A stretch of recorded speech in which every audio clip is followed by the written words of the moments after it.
Welcome in my channel. My channel is KNT education. पहले ध्यान हटाएं फिर ध्यान लगाएं।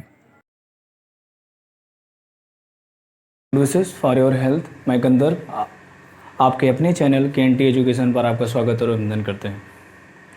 हम टेट सीटेट पेट के प्रोस्पेक्टिव से हिंदी को पढ़ रहे थे। हिंदी में हमने वर्णों को पढ़ा। वर्णों का संपूर्ण ज्ञान हम पिछले वीडियो में से प्राप्त कर चुके हैं। अब व्याकरण के अगले अंग शब्दों के बारे में जानेंगे। जैसे कि हमने वर्णों को जान लिया तो वर्णों से शब्दों को जानना बेहद आसान हो जाता है, क्योंकि शब्द बिना वर्णों के समझना काफ़ी टिपिकल हो जाता है। तो अब शब्द क्या हैं उनके बारे में जानिए। दो या दो से अधिक वर्णों के सार्थक समूह को शब्द कहते हैं। सार्थक समूह से आशय हमारा समझिए, दो वर्ण कह रहा है तो चलिए हमने ले लिया कल, और दो से अधिक है तो मैंने ले लिया तीन वर्ण कमल। सार्थक समूह का मतलब ये है कि का और ला मिला के जब कल बन रहा है तो एक सार्थक अर्थ दे रहा है, और कमल में जो तीन वर्ण मिल के बन रहे हैं ये एक सार्थक अर्थ दे रहे हैं। और अगर आप इसे चेंज कर दीजिए, आप इसे लक कर दीजिए तो, और इसे माँ का लक कर दीजिए, तो क्या ये सार्थक अर्थ दे पा रहे हैं? निरर्थक नहीं। लक तो हो सकता है इंग्लिश का कोई वर्ड बनता है लक, लेकिन जिस प्रोस्पेक्टिव से इसका जो विधि से जिसका अर्थ देना है, तो लक कोई हिंदी में ऐसा शब्द नहीं होता। इंग्लिश का रोमन शैली में हो सकता है, लेकिन हिंदी में ऐसा कोई अर्थ नहीं दे पा रहा। तो अगर दे रहा है तो ये भी एक शब्द बने, नहीं दे रहा है तो ये कौन सा शब्द बनेगा? निरर्थक शब्द। तो क्या ये शब्द हुए? तो इस आधार पे दो या दो से अधिक वर्णों के सार्थक समूह को हम शब्द कहते हैं। हम शब्दों को समझ गए कि शब्द क्या है। तो अब हमें शब्द होते कितने हैं, कितने तरह के हैं, कौन से शब्द हैं, कैसे शब्द हैं, देशज हैं, विदेशज हैं, ये हैं, वो हैं, योग रूढ़ है। तो हम क्यों ना इनको आधार पे बांट लें, ताकि हमें इनको कैटेगराइज करने में, इनको समझने में कोई दिक्कत ना हो। अगर हम अभी तत्सम पढ़ लेते हैं फिर तद्भव, तो हमें ये भूल जाएगा कि कौन किसमें का था। इसलिए हमें लगता है कि किसी भी चीज़ को फ्रेमिंग के तहत पढ़ने में हमारे दिमाग में काफ़ी लॉन्ग टर्म तक वो सेव रहती है। तो हम इसकी फ्रेमिंग कर रहे हैं, आइए ध्यान दीजिए हैं। तो शब्द भेद, शब्द भेद। अगर हम शब्दों की बात करते हैं कि शब्द कितने प्रकार से हैं, तो शब्द को हम कुछ कैटेगराइज करेंगे।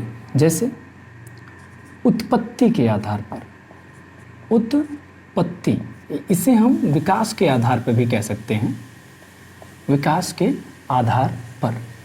अब आइए, उत्पत्ति में आधार में क्या आते हैं? एक आता है जिसे हम तत्सम शब्द कहते हैं।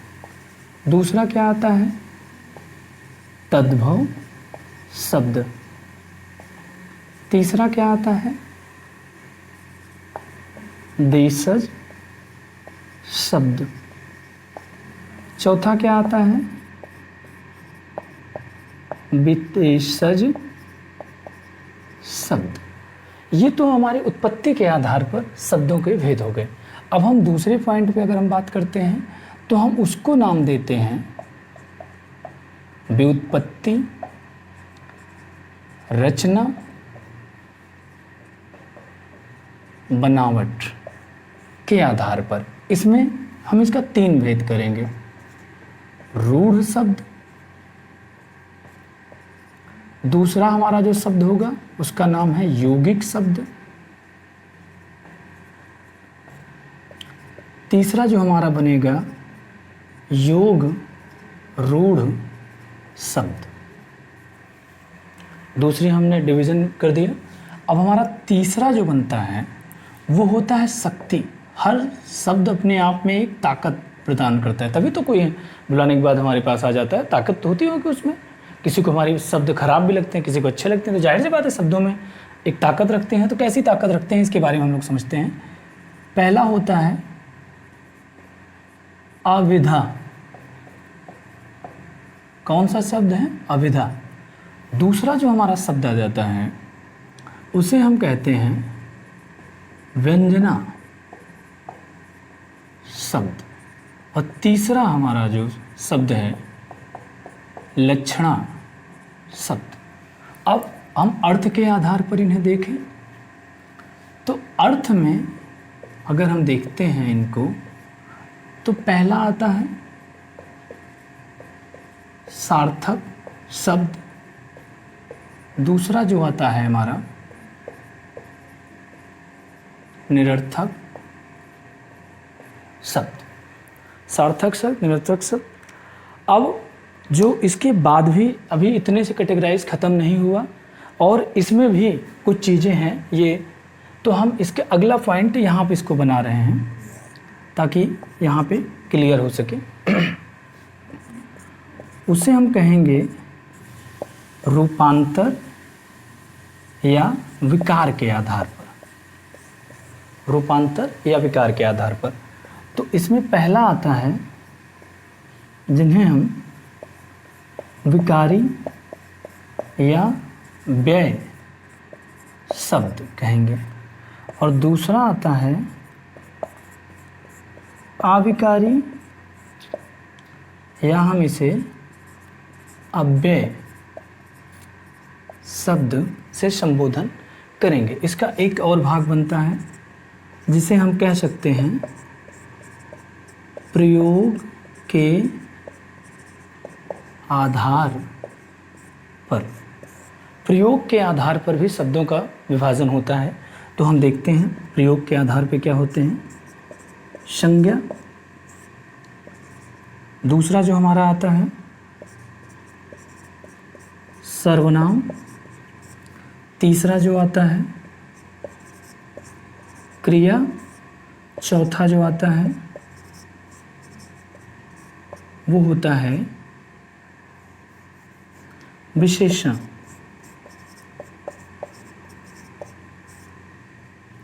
विशेषण और पांचवा जो होता है क्रिया और विशेषण को साथ में ले लीजिए तो क्रिया विशेषण, जिसको हम विशेष भी कह सकते हैं। छठा जो हमारा आता है संबंध सूचक या आप इसे बोधक भी कह सकते हैं। सातवां जो आता है समुच्चय, बोधक या सूचक, कुछ भी कह सकते हैं आप इसे। और आठवां जो आता है विस्मयादि, बोधक या सूचक। इन सब के आगे आप ऑलरेडी शब्द लगा सकते हैं, यहाँ भी शब्द छिपा हुआ है। हम शब्दों को इन्हीं आधारों पे लेके पढ़ेंगे, इसके अलावा जो होगा उसे बाद में समझेंगे, लेकिन मेन आधार यही होगा। तो एक क्वेश्चन से यहाँ पे मूल बनता है कि उत्पत्ति के आधार पर शब्द कितने हैं? 4। व्युत्पत्ति, रचना, बनावट के आधार पे 3। ये मैं बार बार ये चीज़ों को इसलिए बताता हूँ कि एक क्वेश्चन तो यही पूछ लिए जाते हैं कि उत्पत्ति के आधार पर शब्द कितने प्रकार के होते हैं, तो ये 3 हो गए। फिर आ जाता है कि शक्ति के आधार पर शब्द कितने हैं? 3। अर्थ के आधार पर शब्द कितने हैं? 2। रूपांतर विकार के आधार पर कितने हैं शब्द? 2। और एक आ जाता है तीसरा जो पॉइंट इसमें आ जाता है प्रयोग के आधार पे, तो 8। 3 तरह से क्वेश्चंस, 4 तरह से क्वेश्चंस बनाए जाते हैं इसमें। क्वेश्चंस इसमें ये बनाए जाते हैं कि शक्ति के आधार पे कौन कौन से शब्द हैं, तो दे दिया, अभिधा दे दिया, व्यंजना दे दिया, लक्षणा की जगह पे रूढ़ शब्द दे दिया। तो ये मिलान करना रहता है कि कौन 3 सा फॉर्मेट शक्ति के आधार पे है, कौन 3 फॉर्मेट जो है व्युत्पत्ति के आधार पे है जो सेट दिया गया है, और एक जान लीजिए सार्थक निरर्थक शब्द दिया गया और निरर्थक कुछ कर सकता है। तो जब इस तरह से आपसे क्वेश्चंस बनाए जाते हैं तो एक डायरेक्ट क्वेश्चन से पूछे जाते हैं कि भाई उत्पत्ति के आधार पे कौन कौन से हैं, तो देशज विशेषज ये आए तो इसमें योग रूढ़ ऐसे भी शब्द कर सकते हैं। तब उस दौरान आपको ये भलीभांत समझना पड़ेगा कि हमारे पास शब्द संग्रह कौन है और कौन से शब्द हैं। अगर हम इस तरह से देखें तो 4 3 7 3 10 तो 12 12 2 14 14 8 22 और भी 3 हैं जो इसी के पार्ट आते हैं पर साथ में नहीं लिखे जाते। एक आता है संकर शब्द, ये सब भी आपको आगे पढ़ाए जाएंगे। संकर शब्द, अर्ध तत्सम शब्द, और एक आपको और मिलेगा इसी में अनुकरण शब्द। अनुकरण मतलब जो ऐसे शब्द बोले जा रहे हैं जिनका ना तो क्लैरिटी है कि ये देशज हैं कि विदेशज हैं, लोगों के अनुकरण में कंटिन्यूसली बोले जा रहे हैं, ऐसे शब्द आते हैं। अर्ध तत्सम में आधे तत्सम हैं आधे तद्भव हैं। शंकर शब्द में दो अलग अलग हैं, कोई जो है मान लीजिए हिंदी का है तो कोई फारसी का है, दो शब्द बना दिया गया, कोई अंग्रेजी भाषा से उसको मिला के बना दिया गया, तो इस तरह सा मिक्सअप है। तो इसका मिक्सअप शब्द संकर शब्द। अब हम शब्दों के भेद को भली बात समझ गए। ये वीडियो हमारा एक वीडियो हमेशा प्रोस्पेक्टिव से हमारा ये रहता है कि पहले हम क्लियरिटी से समझ सकें चीज़ों को। यदि हम चीज़ों को समझ लेते हैं तो उन्हें हमको पढ़ने के बाद हमारे माइंड में कलेक्ट होने में ज़्यादा टाइम नहीं लगता। और लेकिन अगर हम चीज़ों को समझे बिना हम कलेक्ट कर लिए, माइंड में घुसेड़ते चले गए, मेरा ऐसा मानना है कि किसी भी चीज़ों को समझने के लिए जितना ही व्यवस्थित तरीके से समझा जा सकता है उतना ही उसको समझना आसान हो जाता है। यदि जैसे आपका घर है, अब आप अपने घर में कोई सामान को ऐसे कूड़ा की तरह फेंक दीजिए और फिर वहाँ से उस सामान को खींचना चाहिए तो आपको बहुत टाइम देना पड़ेगा पर्टिकुलर उस सामान को सर्च करने में। लेकिन यदि आप उसी सारे सामान को आप पूरे सेटअप जोन में रखते हैं, ऐसे ही हमारा ब्रेन है। हम ब्रेन में या तो इसको खाने अलमारी में डिवाइड करके अच्छे अच्छे जगह पे प्लेसिंग कर देंगे, हाँ भाई अब इधर पूछा ये नहीं, उस दौरान में जब ऐसे झोंक देंगे तो वो हमें कलेक्ट कर पाना और उसको ना तो दिमाग में सक्षम रहेगा ना तो हम उसका क्वेश्चन दे पाएंगे। तो थोड़ा भी पढ़िए लेकिन व्यवस्थित तरीके से पढ़िए। इसलिए मेरा पूरा फोकस रहता है कि आपको वो पढ़ाया जाए जो आपके प्रोस्पेक्टिव दिमाग में घुसे। जीवन में हम बहुत सी चीज़ें पढ़े हैं, क्या वो हमें याद हैं?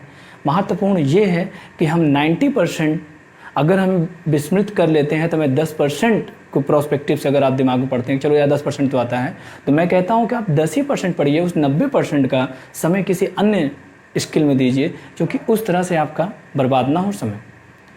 बहुत हुई बातें, अब हम हमारे मूल विषय से हम अगले टॉपिक से आएंगे। Thank you so much.